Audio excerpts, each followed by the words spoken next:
Hello friends, कैसे हैं आप सब। आइए दोस्तों, हम लोग पढ़ रहे हैं 10th क्लास की फिजिक्स और दोस्तों उसमें चैप्टर चल रहा था चौथा। आइए देख लेते हैं। हम लोगों ने अभी तक चुंबक पढ़ लिया था और चुंबकीय छड़ क्या होती है, चुंबकीय बल रेखाएं क्या होती हैं। दोस्तों ये चीज़ें हम लोगों ने क्लियर कर ली थी। अब आइए देख लेते हैं उसके आगे का टॉपिक दिया गया है कि गतिमान आवेश पर चुंबकीय क्षेत्र के द्वारा क्या बल लगाया जाता है। तो आइए दोस्तों देख लेते हैं गतिमान आवेश पर चुंबकीय क्षेत्र के द्वारा लगाया गया बल या चुंबकीय क्षेत्र में प्रवेश करने वाले आवेश पर क्या बल लगता है। तो आइए हेडिंग डाल लेते हैं दोस्तों।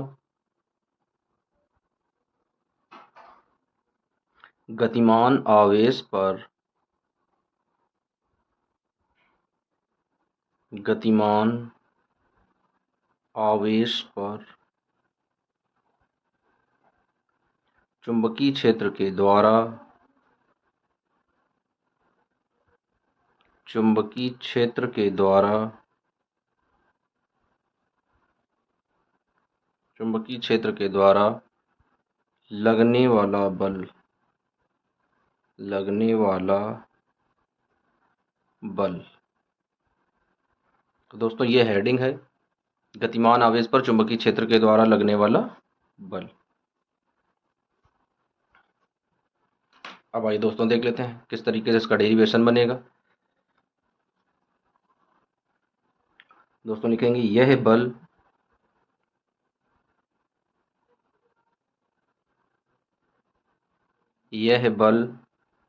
गतिमान आवेश के यह बल गतिमान आवेश के अनुक्रमानुपाती अनुक्रमानुपाती अनुक्रमानुपाती होता है अनुक्रमानुपाती होता है। अब मान लेते हैं दोस्तों, यदि बल F यदि बल F तथा गतिमान आवेश गतिमान आवेश Q है। दोस्तों मान लेते हैं कि माना लगने वाला बल जो है वो F है तथा गतिमान आवेश Q है। तो अब देख लेते हैं दोस्तों,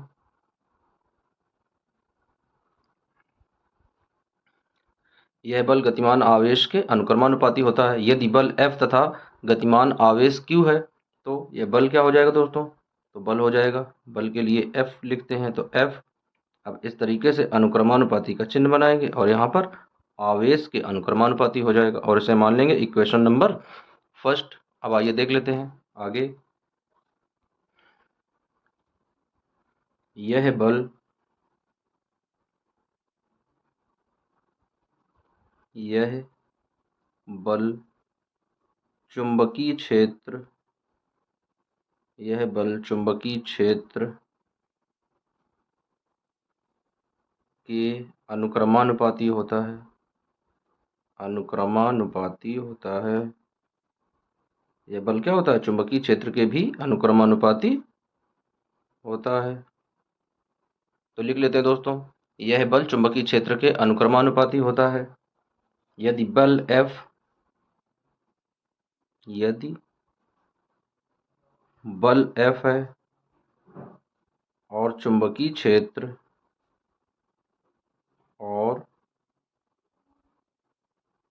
चुंबकीय क्षेत्र दोस्तों कल बताए थे चुंबकीय क्षेत्र को कैसे प्रदर्शित करते थे, B से। तो चुंबकीय क्षेत्र B है। तो अब आइए देख लेते हैं क्या आ जाएगा दोस्तों, F आ जाएगा। F फिर से हो जाएगा अनुक्रमानुपाती चुंबकीय क्षेत्र B के और ये बन जाएगा इक्वेशन नंबर दूसरा। अब आइए आगे देख लेते हैं दोस्तों।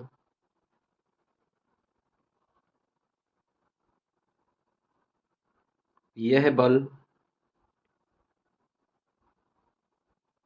यह बल आवेश के वेग यानी आवेश जिस वेग से चलता है, यह बल आवेश के वेग के अनुक्रमानुपाती होता है। अनुक्रमानुपाती होता है। अनुक्रमानुपाती होता है। अब आइए देख लेते हैं दोस्तों कि माना बल तो F हो जाएगा और इसका जो आवेश का जो वेग होता है उसे v से प्रदर्शित करते हैं। तो आइए डायरेक्ट यहाँ पर लिख लेते हैं। तो F अनुक्रमानुपाती हो जाएगा v के, और ये बन जाएगा इक्वेशन नंबर तीसरा। अब आइए देख लेते हैं अगली इक्वेशन किस तरीके से बनेगी। यह बल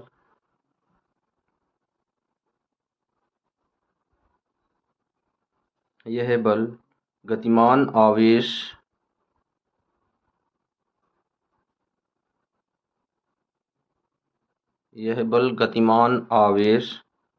और चुंबकीय क्षेत्र की ज्या गतिमान आवेश और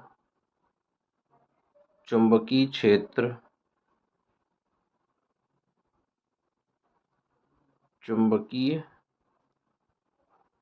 की ज्या को दोस्तों बोलते हैं साइन। ज्या के अनुक्रमानुपाती होता है।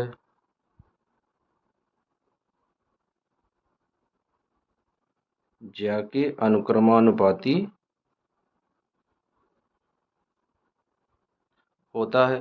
अब आइए दोस्तों देख लेते हैं किस तरीके से। तो आ जाएगा यहाँ पर F और अनुक्रमानुपाती का चिन्ह लगाएंगे और ज्या लिख देंगे, यानी कि साइन थीटा मान लेते हैं, और इसे मान लेंगे इक्वेशन नंबर फोर्थ। अब आइए दोस्तों देख लेते हैं समीकरण 1, 2, 3 व 4 से। तो लिख देते हैं यहाँ पर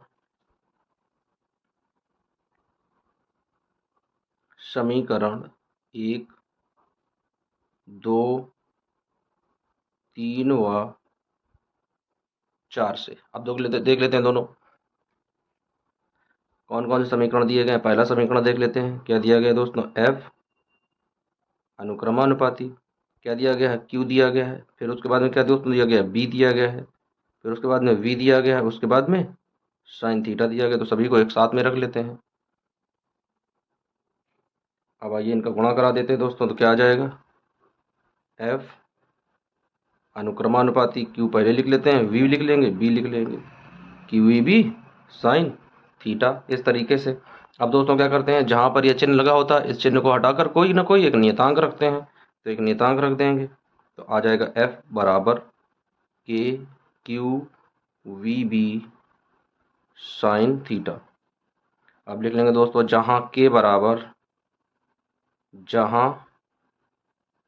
K एक नियतांक है,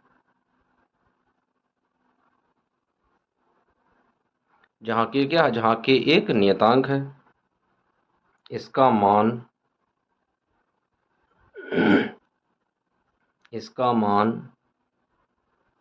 SI पद्धति में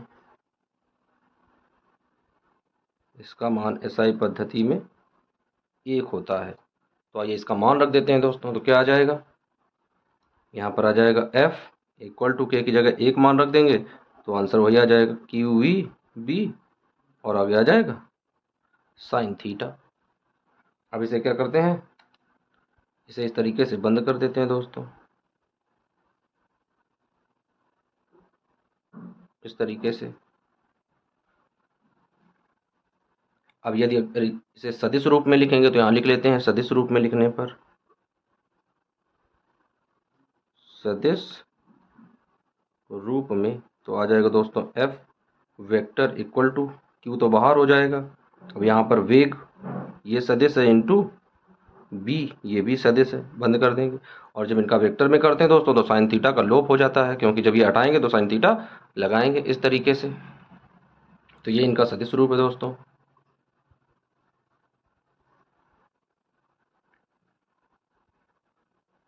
अब आइए दोस्तों देख लेते हैं इनकी कंडीशंस। तो देख लेते हैं इसकी फर्स्ट कंडीशन। तो फर्स्ट कंडीशन दोस्तों लिखेंगे कि यदि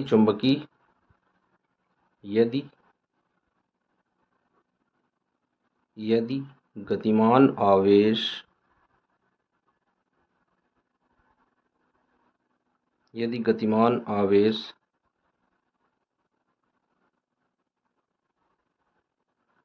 चुंबकीय क्षेत्र की दिशा में है। यदि गतिमान आवेश चुंबकीय क्षेत्र की दिशा में है, तो आइए दोस्तों देख लेते हैं। तो बना लेते हैं इस तरीके से, ये चुंबकीय क्षेत्र की दिशा है इस तरीके से। अब यहाँ पर कोई ये आवेश है, ये आवेश है क्यों। अब इसकी दिशा क्या है दोस्तों, यहाँ पर ये चुंबकीय क्षेत्र की दिशा है और इसकी भी दिशा क्या हो गई, चुंबकीय क्षेत्र की दिशा में। तो अब दोस्तों देख लेते हैं, चुंबकीय क्षेत्र की दिशा और गतिमान आवेश की दिशा के बीच में जो थीटा बन रहा है, थीटा बराबर दोस्तों वो बन रहा है 0 डिग्री का। तो आइए यहाँ पर मान रख देते हैं दोस्तों। फार्मूला क्या दिया गया था, तो फार्मूला दिया गया था F बराबर QEB साइन थीटा। तो क्या रखेंगे दोस्तों मान, F equal to QEB sine, अब थीटा कितना बन रहा है दोस्तों 0 डिग्री। तो जब साइन 0 का मान 0 होता है तो लगने वाला बल क्या हो जाएगा दोस्तों, शून्य हो जाएगा। तो एक ये पहली कंडीशन आ जाएगी। यदि गतिमान आवेश चुंबकीय क्षेत्र की दिशा में होगा तो उस पर लगने वाला बल क्या होगा दोस्तों, शून्य होगा। अब आइए दूसरी कंडीशन देख लेते हैं।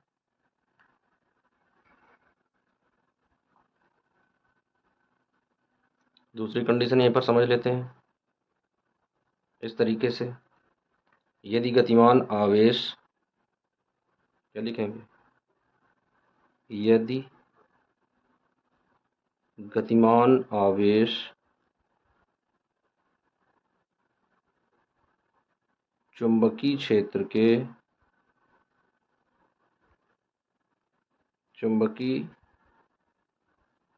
के विपरीत दिशा में है, विपरीत दिशा में है।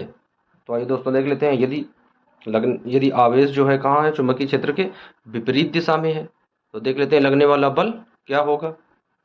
आइए समझ लेते हैं दोस्तों। यह जो दिया गया अभी क्या था, इसकी दिशा क्या थी, चुंबकीय क्षेत्र की दिशा में। अब चुंबकीय क्षेत्र के विपरीत दिशा में यदि गति हो जाएगी इस तरीके से, तो अब इनके बीच में बना कोण क्या हो जाएगा दोस्तों, ये इनके बीच में जो थीटा कोण है, थीटा कोण हो जाएगा इस बार, थीटा बराबर हो जाएगा 180 डिग्री इस तरीके से। तो आइए मान रख के देख लेते हैं दोस्तों। तो क्या आ जाएगा, F equal to QEB sine theta, मान रख देते हैं दोस्तों। तो QEB साइन थीटा का मान दिया गया 180 डिग्री, और जहाँ पर थीटा का मान 180 होता है तो साइन 180 का मान दोस्तों 0 डिग्री होता है। तो F बराबर फिर से भी क्या आ गया, इसमें भी 0 आ गया। तो F बराबर इसमें भी लगने वाला बल क्या हो गया, शून्य हो गया। यानी दूसरी कंडीशन भी हमें पता चल गई कि यदि गतिमान आवेश चुंबकीय क्षेत्र के विपरीत दिशा में होगा तो लगने वाला बल क्या होगा, शून्य होगा। और यदि गतिमान आवेश चुंबकीय क्षेत्र की दिशा में होगा तो भी लगने वाला बल क्या होगा, शून्य होगा। अब आइए दोस्तों देख लेते हैं इसकी तीसरी कंडीशन। अब आइए दोस्तों देख लेते हैं तीसरी कंडीशन।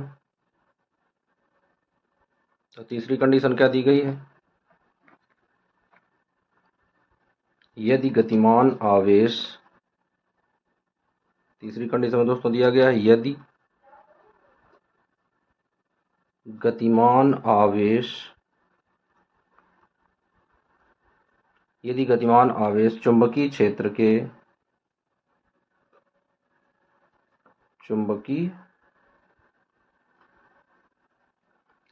के लंबवत है। कैसा है इस बार दोस्तों, इस बार लंबवत दिया गया है, चुंबकीय क्षेत्र के लंबवत है। तो आइए दोस्तों देख लेते हैं, ये चित्र बना है इसी में समझ लेते हैं। तो जब चुंबकीय क्षेत्र ये इस तरीके का दिया गया है, चुंबकीय क्षेत्र की दिशा ये दी गई है दोस्तों, तो अब जब इसके लंबवत आएगा तो अब लंबवत इसकी दिशा इस तरीके से हो जाएगी, इस तरीके से ये चलेगा v वेग से। तो आइए देख लेते हैं इनके बीच में, अब इस दिशा के बीच में और चुंबकीय क्षेत्र के बीच में कितने डिग्री का एंगल है, यानी यहाँ पर थीटा कितना मिल रहा है, यहाँ पर थीटा मिल रहा है दोस्तों 90 डिग्री का। आइए मान रख देते हैं यहाँ पर। तो फार्मूला क्या आया था, यहाँ पर आया था F equal to QVB sine theta. अब मान रख देते हैं दोस्तों, तो आ जाएगा QVB साइन थीटा का मान दोस्तों दिया गया 90 डिग्री। यहाँ पर मान आ जाएगा F इक्वल टू QVB, और यहाँ पर आ जाएगा दोस्तों मैक्सिमम, यहाँ पर क्या लिख देंगे, लगने वाला बल क्या हो जाएगा, मैक्सिमम हो जाएगा। तो इस तरीके से जब गतिमान आवेश चुंबकीय क्षेत्र के लंबवत होगा तो लगने वाला बल क्या होगा, मैक्सिमम होगा, यानी सबसे अधिक बल कार्य करेगा, कि वी भी इस तरीके से। तो ये इसका फार्मूला आ गया दोस्तों, इस तरीके से निकालते हैं। अब इसी फार्मूले से क्या करते हैं, चुंबकीय क्षेत्र का फार्मूला देख लेते हैं किस तरीके से। चुंबकीय क्षेत्र का फार्मूला कल जो चीजें निकाली थी तो इसी में देख लेते हैं किस तरीके से ड्राइव होगा। तो देख लेते हैं फार्मूला क्या दिया गया एफ बराबर क्यू वी बी। अब यहाँ पर हमें बी ज्ञात करना है, तो बी बराबर क्या आ जाएगा दोस्तों, एफ तो ऊपर हो जाएगा और नीचे क्या आ जाएगा, नीचे आ जाएगा क्यू और वी।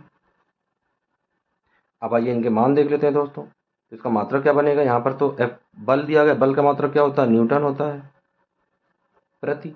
यहाँ पर क्या दिया गया है, आवेश दिया गया है, तो क्या आ जाएगा, आवेश का मात्रक क्या होता है दोस्तों, कूलॉम। और वेग का क्या होता है दोस्तों, मीटर प्रति सेकेंड, तो मीटर प्रति सेकेंड आ जाएगा।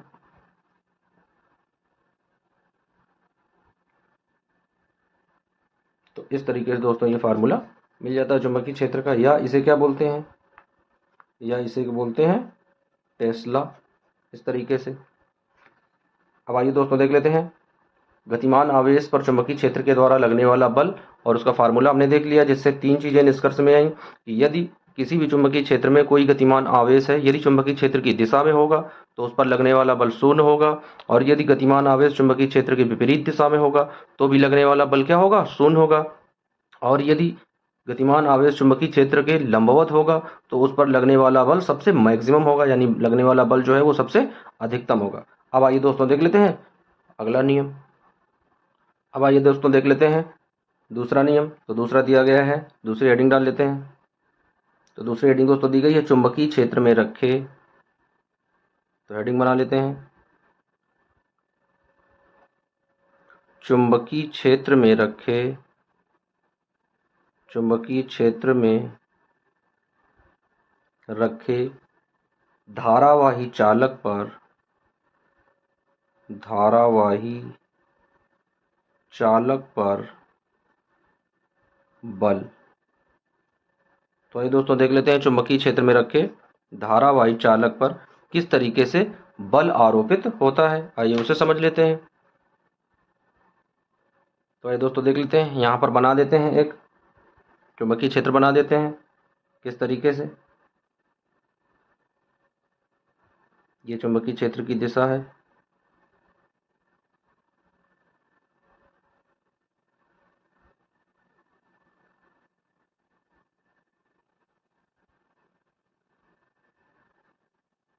तो दोस्तों इस तरीके से चुंबकीय क्षेत्र की दिशा बन जाती है।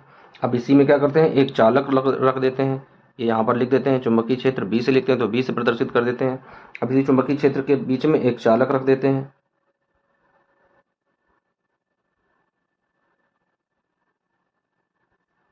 तो इस तरीके का एक चालक दिया गया है दोस्तों।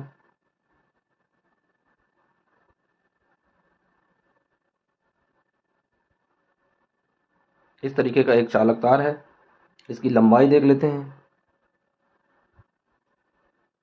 एल इसकी लंबाई है।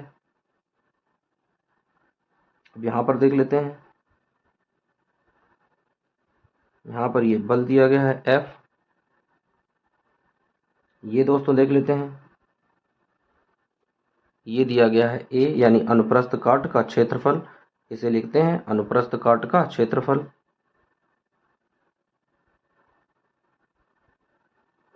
अनुप्रस्थ काट का क्षेत्रफल। यहाँ से दोस्तों धारा प्रवाहित कर देते हैं इस तरीके से, यहाँ से धारा प्रवाहित होती है, धारा है। ये दोस्तों जो दिया गया है बी, ये चुंबकीय क्षेत्र है,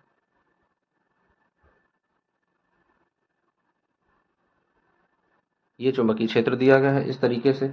तो आइए दोस्तों देख लेते हैं, आप यहां से लिखेंगे किसी चालक के, किसी चालक, किसी चालक। दोस्तों चालक किसे बोलते हैं? जिसके अंदर से विद्युत धारा आसानी से प्रवाहित होती है। तो तारों के किसी चालक तारों के सिरों किसी चालक तारों के सिरों को एक बैटरी के ध्रुवों से सिरों को एक बैटरी के ध्रुवों से जोड़ा जाता है। बैटरी के ध्रुवों से जोड़ा जाता है तो तो चालक तार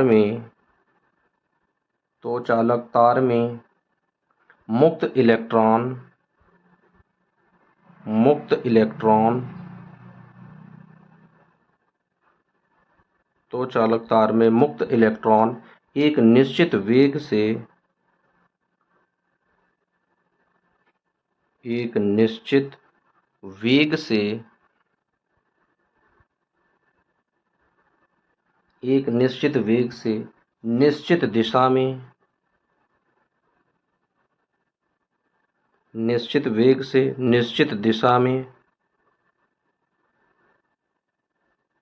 निश्चित दिशा में गति करने लगते हैं।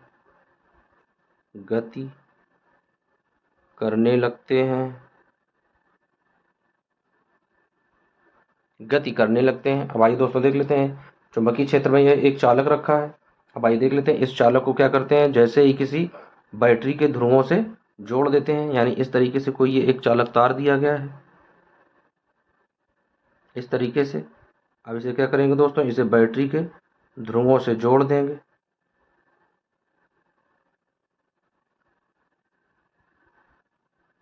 इस तरीके से इसे बैटरी के ध्रुवों से जोड़ देते हैं।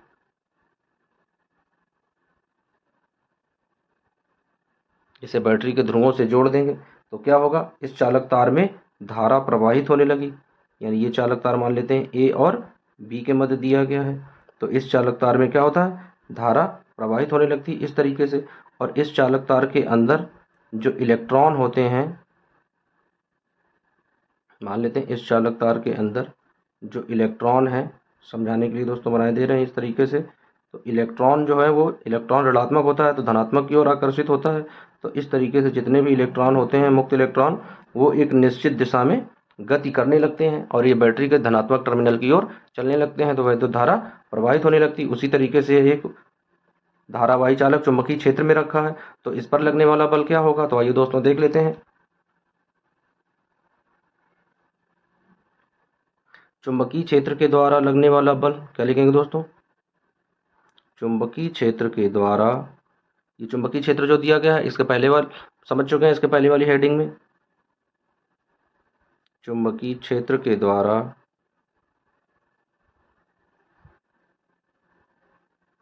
लगने वाला बल, चुंबकीय क्षेत्र के द्वारा लगने वाला बल F इक्वल टू क्या आया था दोस्तों, QEB साइन थीटा। अब इसके जस्ट पहले जो डेरिवेशन किया था वो आया था QEB साइन थीटा। अब आइए देख लेते हैं दोस्तों, तार के एकांक आयतन में, ये जो तार दिया गया दोस्तों, तार के एकांक आयतन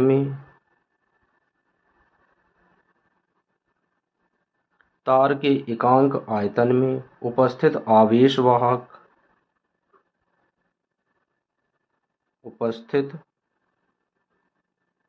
आवेशवाहक N। तो तार का आयतन क्या होता है दोस्तों, तार का आयतन। अब आयतन दोस्तों देख लेते हैं, तो आयतन होता है अनुप्रस्थ काट का क्षेत्रफल और उसके बाद में दी गई उसकी लंबाई। तो अनुप्रस्थ काट का क्षेत्रफल दिया गया है a और इंटू तार की लंबाई दी गई है l, तो आ जाएगा a इंटू l। अब लिखेंगे चालक तार में आवेश वाहकों की कुल संख्या, चालक तार में आवेश वाहकों की आवेश वाहकों की कुल संख्या। तो भाई दोस्तों देख लेते हैं आवेश वाहकों की कुल संख्या कितनी हो जाएगी। तो आवेश वाहक कितने थे, n। अब तार का आयतन दोस्तों क्या दिया गया, तार का आयतन दिया गया a इंटू एल। तो n का उसमें गुणा कर देंगे तो आ जाएगा a इंटू एल। अब कुल आवेश क्या हो जाएगा दोस्तों, कुल आवेश Q बराबर क्या आ जाएगा, तो कुल आवेश आ जाएगा, n तो बाहर दिया गया है, उसके बाद में a क्षेत्रफल दिया गया इंटू एल, और इसमें क्या करेंगे, आवेश यानी एक इलेक्ट्रॉन के आवेश का गुणा करा देंगे तो आ जाएगा E।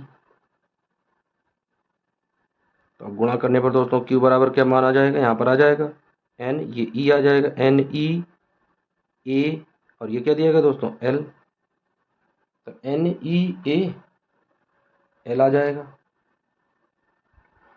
अब Q का मान रख देते हैं, ये मान लेते हैं कि समीकरण दूसरा दिया गया है, और इसके पहले जो दिया गया था दोस्तों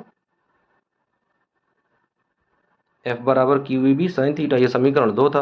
अब समीकरण 2 का मान समीकरण 1 में रखने पर तो लिखेंगे यहाँ पर समीकरण 2 का मान समीकरण 1 में रखने पर,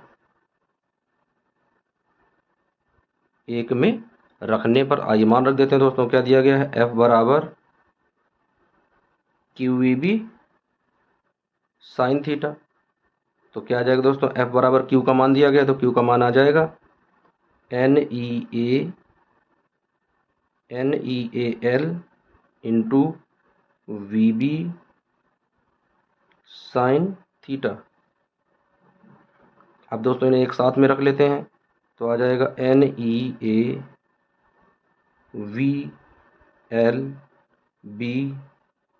साइन थीटा। अब दोस्तों यहाँ पर देख लेते हैं ब्रैकेट में एक संबंध होता है वैद्युत धारा का और इलेक्ट्रॉनों के अपवहन वेग का। तो I बराबर होता है दोस्तों NeAVD, ये फार्मूला होता है NeAVD, जहाँ VD क्या होता है, इलेक्ट्रॉनों का अपवहन वेग यानी इलेक्ट्रॉनों की गति। तो यहाँ जो V है दोस्तों, V बराबर किसके हो जाएगा, V बराबर हो जाएगा VD के। तो जो V का मान दिया गया वो किसके बराबर हो जाएगा दोस्तों, VD के बराबर हो जाएगा। तो यहाँ पर क्या मान रख देंगे, आ जाए F बराबर NeAVD into LB sine theta. तो दोस्तों देख लेते हैं ये इतना मान किसके बराबर है, ये इतना मान धारा I के बराबर है। तो इसकी जगह हम क्या रख देंगे, I रख देंगे तो आंसर आ जाएगा F बराबर, इसकी जगह आ जाएगा I, उसके बाद में आ जाएगा L, उसके बाद दिया गया B साइन थीटा। अब इसे लिखेंगे तो आ जाएगा F बराबर IBL साइन थीटा। तो दोस्तों इस तरीके से ये फार्मूला प्राप्त कर लिया, चुंबकीय क्षेत्र में रखे धारावाही चालक पर लगने वाला बल। तो इस तरीके से दोस्तों आ जाता फार्मूला कि चुंबकीय क्षेत्र में जो धारावाही चालक है उस पर लगने वाला बल का फार्मूला ये आ जाता निकल कर। अब आइए दोस्तों देख लेते हैं इसकी कंडीशन क्या क्या होती हैं। तो आइए दोस्तों देख लेते हैं इसकी फर्स्ट कंडीशन। तो इसकी फर्स्ट कंडीशन देख लेते हैं दोस्तों, यदि धारावाही चालक की दिशा, यदि धारावाही चालक और चुंबकीय क्षेत्र की दिशा और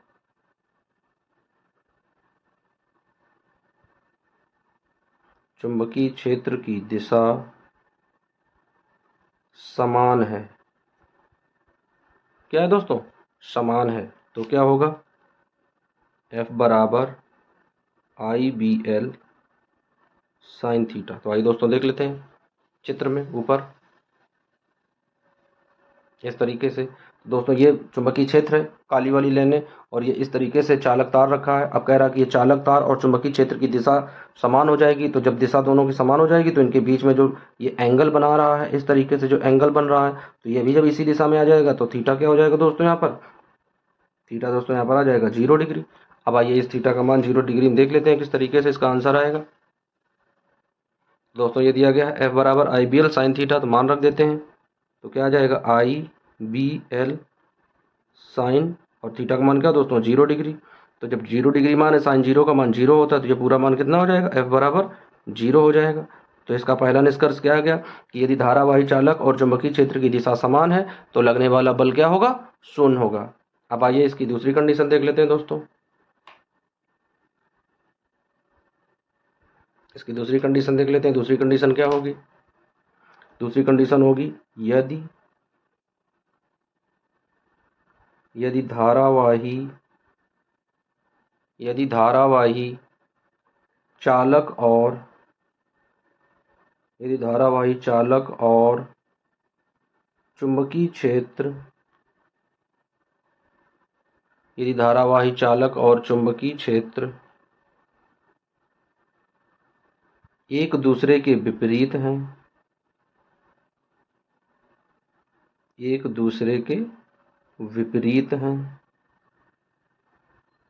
तो ये दोस्तों देख लेते हैं, एक दूसरे के जब विपरीत हो जाएंगे, फिर से चित्र में देख लेते हैं किस तरीके से थीटा बनेगा। यहाँ पर देख लेते हैं।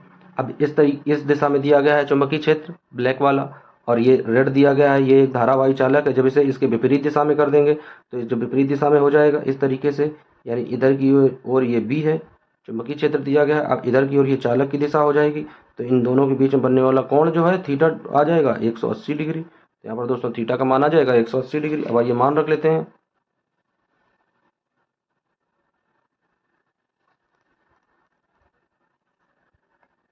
तो देख लेते हैं दोस्तों, फार्मूला क्या आएगा। फार्मूला आएगा F equal to I B L sine theta. मान निकालेंगे दोस्तों, तो I B L sine 180 degree. तो दोस्तों साइन 180 डिग्री का मान क्या होता है, 0 होता है। तो लगने वाला बल भी क्या हो जाएगा, 0 हो जाएगा। अब इससे क्या निष्कर्ष निकलता है दोस्तों, इससे निष्कर्ष निकलता है कि यदि धारावाही चालक और चुंबकीय क्षेत्र एक दूसरे के विपरीत होंगे तो लगने वाला बल क्या होगा, बल शून्य होगा। अब आइए इसकी तीसरी कंडीशन दोस्तों देख लेते हैं कि तीसरी कंडीशन इसकी क्या है। अब आइए दोस्तों देख लेते हैं तीसरी कंडीशन। लिख लेते हैं यदि धारावाही चालक यदि धारावाही चालक और चुंबकीय क्षेत्र धारावाही चालक और चुंबकीय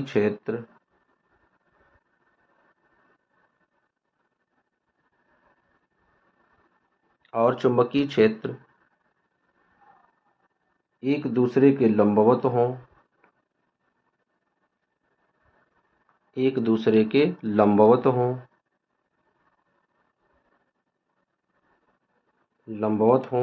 तो आइए दोस्तों देख लेते हैं लंबवत में क्या फार्मूला लगेगा। तो फार्मूला आ जाएगा एफ बराबर आई बी एल साइन थीटा। अब आइए दोस्तों देख लेते हैं, यहाँ पर दिया गया है, ये इस दिशा में दिया गया है चुंबकीय क्षेत्र, और ये दिया गया धारावाही चालक। यदि ये धारावाही चालक और चुंबकीय क्षेत्र एक दूसरे के लंबवत हो, तो जब एक दूसरे के लंबवत आ जाएंगे दोस्तों, तो लंबवत में किस तरीके से होगा यहाँ पर समझ लेते हैं दोस्तों। यहाँ पर देख लेते हैं इस तरीके से, मान लेते हैं कि ये जो दिशा है यह चुंबकीय क्षेत्र बी की दिशा है, और जो इस तरीके से दिया गया है ये धारावाही चालक की दिशा है। इस तरीके से ये यानी धारावाही चालक है। तो अब इन दोनों के बीच में बनने वाला दोस्तों कोण क्या हो जाएगा, कोण हो जाएगा दोस्तों दोनों के बीच में 90 डिग्री, यानी थीटा कितना आ जाएगा, थीटा का मान आ जाएगा 90 डिग्री। अब आइए यहाँ पर थीटा का मान 90 डिग्री इधर कर देख लेते हैं दोस्तों कितना मान आएगा। तो आइए यहाँ पर लिख लेते हैं, देख लेते हैं क्या आ जाएगा, आई बी एल साइन 90 डिग्री। अब दोस्तों साइन 90 डिग्री का मान होता है 1, तो 1 का मान गुणा करेंगे तो आ जाएगा एफ बराबर आई बी एल, और ये एफ कैसा होगा दोस्तों, एफ हो जाएगा मैक्सिमम। तो इस तरीके से ये फार्मूला प्राप्त हो गया कि यदि चुंबकीय क्षेत्र और धारावाही चालक एक दूसरे के लंबवत होंगे तो लगने वाला बल कैसा होगा दोस्तों, लगने वाला बल मैक्सिमम होगा, यानी F maximum equal to I L B. तो दोस्तों इस तरीके से हम लोग देख लेते हैं। अब यदि इसे सदिश रूप में लिखना चाहें तो सदिश रूप में किस तरीके से लिखेंगे, यहाँ लिख लेते हैं सदिश रूप में।